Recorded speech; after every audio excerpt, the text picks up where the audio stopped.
नमस्कार प्रिय छात्रों, आराधना हिंदी साहित्य में आपका स्वागत है। अयोध्या कांड का अगला दोहा और चौपाई हम देखते हैं। सुख ही अधर जरई सबु अंगु, मनहु दीन मनेहीन भुअंगु। सरसु समीप देखी कैकई, मानहु मिचु धरि गनि लेई। करुणामय मृदुराम सुभाऊ, प्रथम दीख दुखु सुना न काऊ। तद्यपि धीर धरी समूह विचारी, पूंछी मधुर वचन महतारी। मोहि कहु मातु तात दुख कारण, करिय जतन जेहि होय निवारण।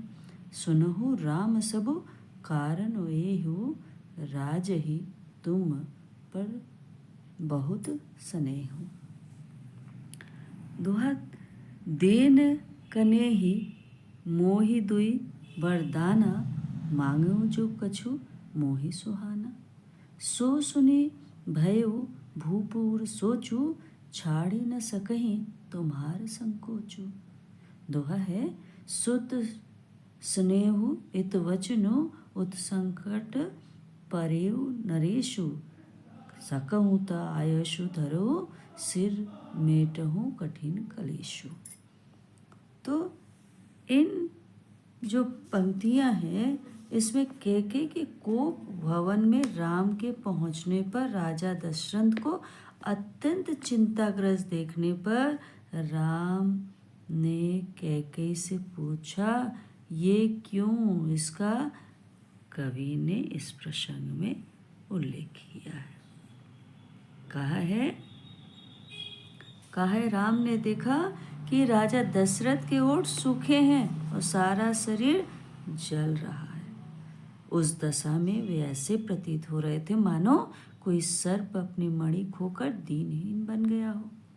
समीप खड़ी कैकेयी क्रोधावेश में भरी ऐसी प्रतीत होती थी मानो स्वयं मृत्यु की अंतिम घड़ियां गिन रही हो। राम का स्वभाव अत्यंत कोमल और करुण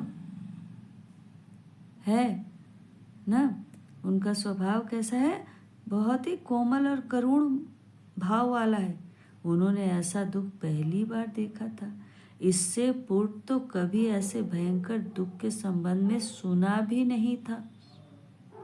फिर भी समय परिस्थिति पर विचार और धैर्य धारण करते हुए उन्होंने मधुर वाणी में माता कैकेयी से इस सब संकट और परिस्थिति आदि का कारण पूछा कि माता मुझे बताओ कि पिताश्री के इस सब कष्ट का क्या कारण है ना, ताकि मैं प्रयास कर सकूं जिससे इनके इस कष्ट का निवारण हो सके, है ना। ऐसा कहते हैं।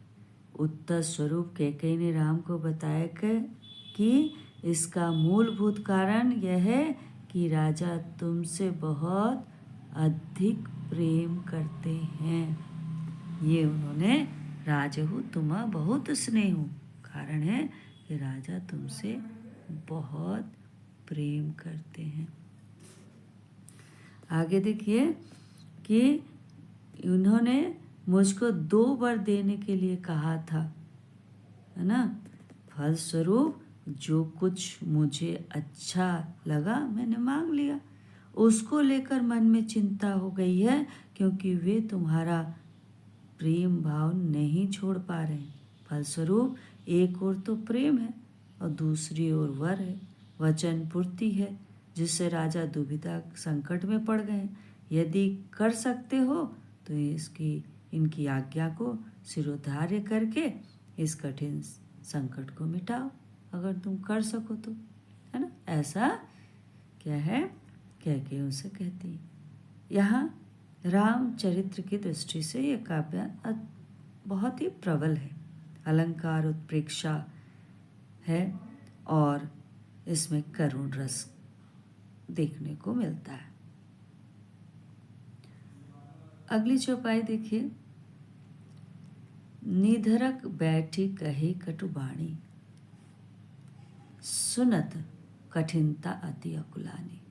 जीव कमान वचन सरनाना, मनहु महीप मृदुल समाना। जनो कठोरपनु धरे शरीरों सिखई धनुष विद्या बर बीरू सब प्रसंगु रघुपति ही सुनाही बैठी मनहु तनु धरी निठुराई मन मुस्काए भानुकूल भानु रामु सहज आनंद निधानु बोले बचन विगत सब दूषण मृदु मंजूल जनो बाग विभूषण सुनु जननी सोई सुतु बड़ भागी जो पितु मातु वचन अनुरागी तनय मातु पितु दोष निहारा दुर्लभ जननी सकल संहारा।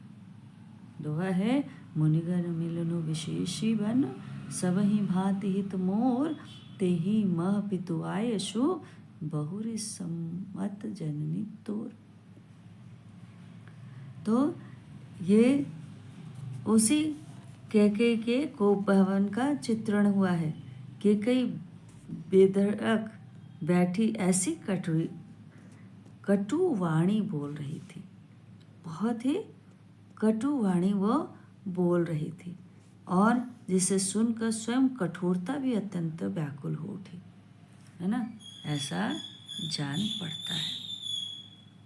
ठीक है, जीव धनुष है, वचन बहुत से तीर हैं और मानो राजा की कोमल निशाने के समान है।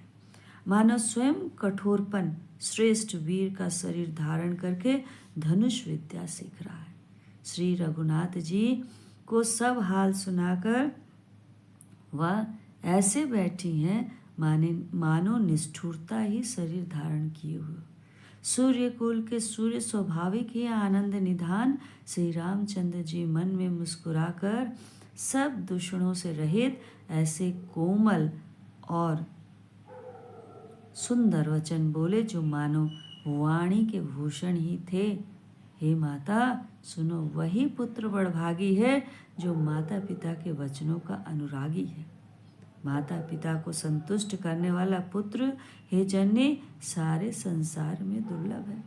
वन में विशेष रूप से मुनियों का मिलाप होगा जिसमें मेरा सभी प्रकार से कल्याण है, उसमें फिर पिता की आज्ञा और हे जननी तुम्हारी सम्मति है ना। ऐसा कहकर कैकेयी और राम दोनों के चरित्र का स्पष्ट वर्णन देखने को मिलता है। यहाँ पे मानवीय अलंकार है और उत्प्रेक्षा तथा सांगरूपक का भी सुंदर प्रयोग किया गया है। तो प्रिय छात्रों, ये आपकी अंतिम व्याख्या थी। समझ में आया हो तो please like, subscribe and share.